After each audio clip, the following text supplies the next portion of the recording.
too close for comfort, but I don't know. So this is, I don't want to move it, my camera, so sorry if I'm too close. So this is English 133. This is your hard copy, right? Breaking Through College Reading. All right, so really what I want you for this is, because this is a lot of the review, unless you're a second language learner, you saw this like usually in your elementaries and you know, maybe your freshman latest in high school, okay? So it's just really a review. Unless you're an English language learner, then really pay close attention to it. And there's a lot of things that you can learn even if you are not, okay, that will make you a better reader. And reading better is through stamina. What I tell everybody is that, you know, you should want to read all the time, okay? And I know that most people and most adults, especially at the beginning, don't read. And there's very few people that read all their lives when they were kids. Most really good readers started reading in college, okay? And then they started really savoring it and really liking it. I encourage you, aren't you in class and you have those, nerds that are like, I love to read and I've read like a gazillion books or whatever, right? So I don't know about you guys, but that would be neat to be, right? I sort of am a nerd. I haven't read in a long time, like a good book, but I used to read a lot, okay? So I'm sort of in a funk right now. I'm reading a book on dreams, which is very interesting, although I have a huge, library, and I'll show you my libraries later. I also have a huge library on cookbooks, and so I love books, and I read a lot of them, okay? So anyway, so going back to reading, the way that you become a reader is to create stamina. What I tell people is that you can't get up and run 5 miles and become a marathon runner and do a 5K or whatever if you've never ran. So you need to condition yourself and you need to train yourself to be so.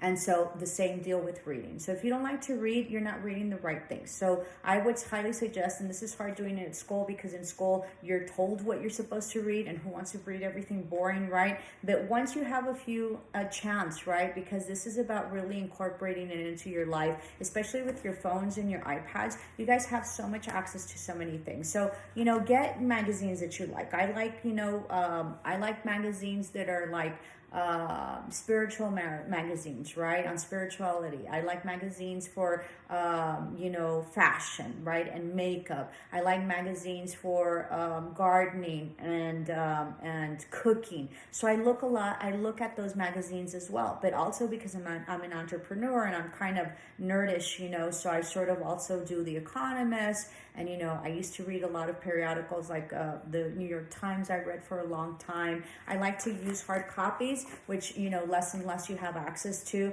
I was a very avid reader. I'm not anymore. I don't know why. I just sort of like right now I'm sort of in a funk. I don't know what it is. And so I haven't been reading that much. Okay. So, but, start reading things that you like, and then, start a book that you might think you might be interested in. Get something that you like. Don't whatever attracts you. A lot of readers like novels, right? Or they like biographies or whatever piques your interest, graphic design, right? I have a lot of students because they're gamers. They like a lot of like graphics and stuff like that. So it just depends what you like, start reading. And once you start reading, and then, the more you read, the better you get, the more words you understand, and the more fluidity and the faster you read, because everything is about reading faster. Your test for CCMA, it has to do on reading, right? Getting through the test in a certain amount of time. If you don't know what the time is, you better start looking into it, and then getting through it successfully, which means that within that allotted time, you need to read through the whole test, be able to understand and comprehend what it is that you're reading in order to answer appropriately and correctly. Okay, so reading is very, very important. And now in our time,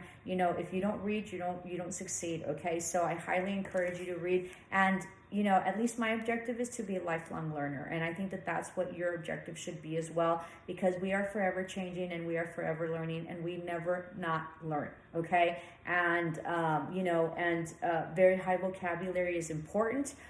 So I highly encourage you to, to really build that. Now, be very, very careful, right? Because you can have very high vocabulary and be very rude and crude, and well, that doesn't go along very well. So you're not proving anything when you're rude and crude, because you're sort of demeaning other people, don't understand whatever it is that you're saying. Okay. One. The other thing is that, elaborate and expand on your vocabulary. It will forever help you, and it will forever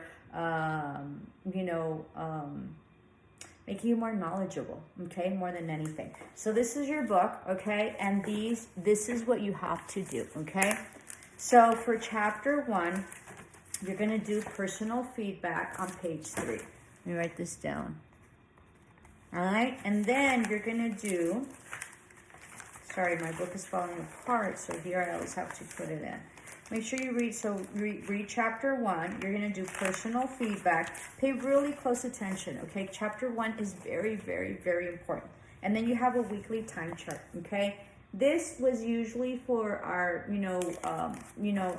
when we used to go on campus. It's not anymore. So do the weekly time chart on how you are right now, okay? And this goes for everything and anything. So the time that you put in for school, whatever it is that you put in, in life and during the day, right? So you put it in. And the reason that we're doing this is to make sure that sometimes we say we don't have time.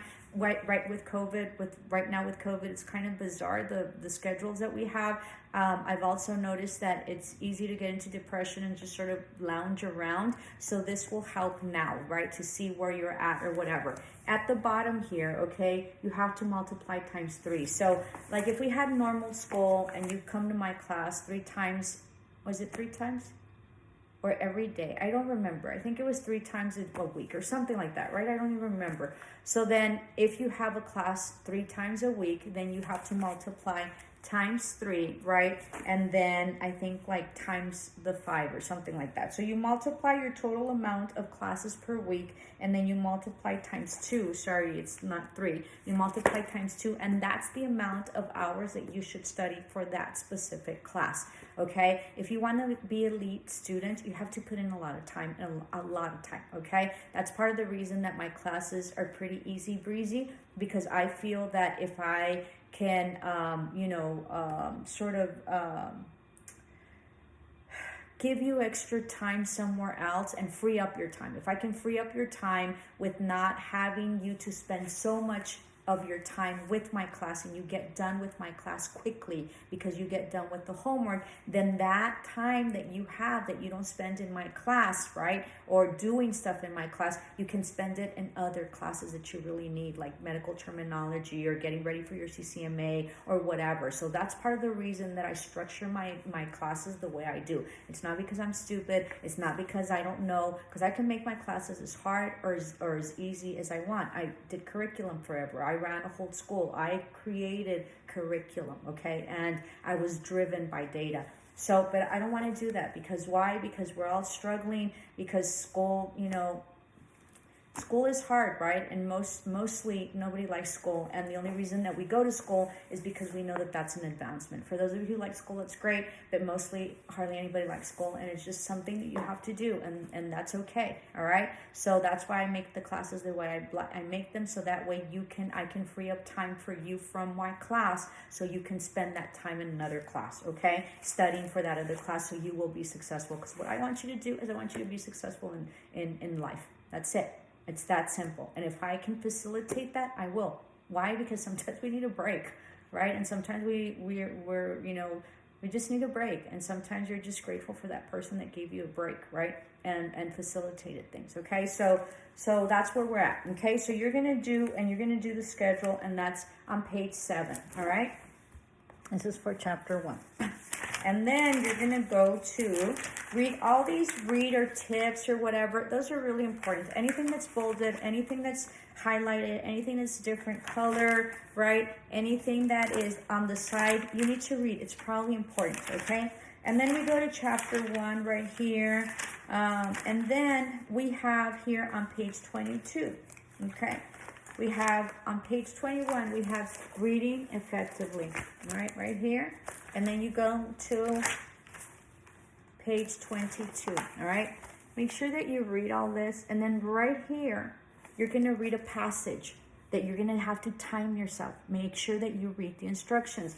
Don't start the passage, because when you start the passage, you're supposed to time yourself. Right here, it has like finishing time. Now they have stopwatches with your iPhone, so use that, and then just go through your passage. Okay, so your passage starts here in reading 3, and then it starts reading time. It gives you the instructions here. This up here is efficiency reading, adjusting rate and technique to material and purpose. These tells you what kind of reading there is. Make sure that you see that. I'm going to go back to the passage. That's really, really important. There was something over here also that's called, maybe late, okay? So you're going to start reading this passage, okay? And then you're going to time yourself. And whatever time it is, you're going to have to convert, and there's a chart here. It'll give you your times in seconds and minutes, words per minute. So it'll give you your words per minute that you can read, all right? After you're done, okay, then in the internet, it's not here. Listen up. In the internet, after you're done, okay, in the internet, just a minute. In the back, you have questions, okay? You can only get one wrong. That will give you your comprehension. If you got more than one wrong, that means you didn't comprehend the passage in the time that you did it. So that means you need to slow down, because it doesn't matter that you read really fast. If you have to go back and reread because you didn't understand and because you couldn't comprehend and you couldn't answer the questions, then that means that you didn't comprehend, that you need to slow down. Okay, so it's of no use if you're reading really quick if you have to go back, okay, and reread because you didn't understand. So then you have to answer those questions. After you do that, you look in the internet. It's not here, okay? It's not here.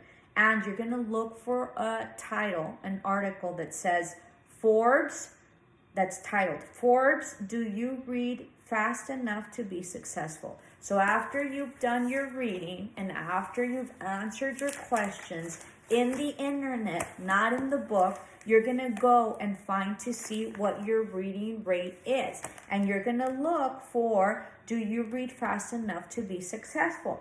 It's going to give you a list and a ranking of where you rank, okay? Don't be scared. Everybody's really, really low. I'll tell you my story too. I'm super low, but I can't see, so that affects it. But who the hell knows, right? So, and then so when you upload, you need to tell me what your reading rate is, and you need to tell me what your level is, okay? There's a lot of students that missed it last term. I didn't want to argue with them, but it was what it was. So that's on page 23, okay? So that's on page 23. Hold on, I'm writing this. And then we have exercise 11, okay? You need to really read this. Is this about fixations? Not yet. Read that part, and then, so you do exercise 11 on page 25. It's really, really interesting, and this is about right away. There's a section here on page 26 that is called fixation. I highly encourage you to read that. Make sure you read chapter 1 very thoroughly. Fixations are what they call it when you look at something and you're reading something, you blink. So it's a matter of creating fluidity and rapidness, right? If that's a word, to be able to get in as many words in before you blink, and that's a fixation. So the faster you read, the more words you can get in before you blink, okay? Because once you blink, then it stops you, right? And it delays you, okay? So make sure that you read that. Also here on avoid vocalization, don't read your stuff out loud because it slows you down unless you have to. You don't understand it, then you can read it out loud and it'll give you more comprehension. Stop regressions is what I'm telling you, that you have to go back. And then fast reading, it'll tell you there a bit. Let me see what else. I think that's it for chapter 1. Let's just do chapter 1. I really, in the end, we should do chapter 2.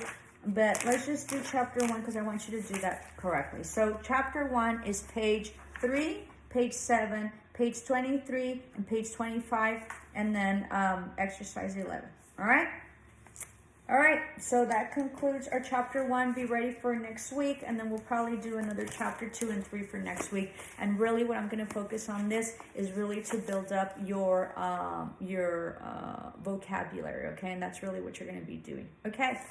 Love and light. Oh, it's probably due, I don't know, you guys can get it done. I'm probably going to be open till Sunday for all of you, so that way you can get it on Sunday. I'm probably put up the link tomorrow, hopefully, or day after. So as soon as you get it done, just put it up, but you probably have till Sunday to get it done. Ciao. Love and light.